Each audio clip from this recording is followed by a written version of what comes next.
chưa ô nó phải tôi nói gì đi sao đi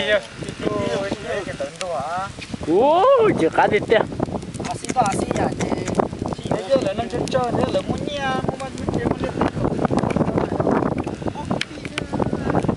giờ là cho bữa nhận được chỉ có bao giờ á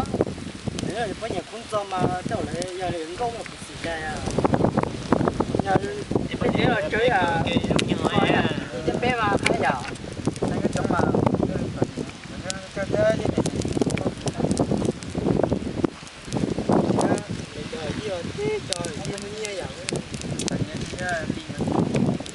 ô mai lo đi cứ cho nhẹ chứ chứ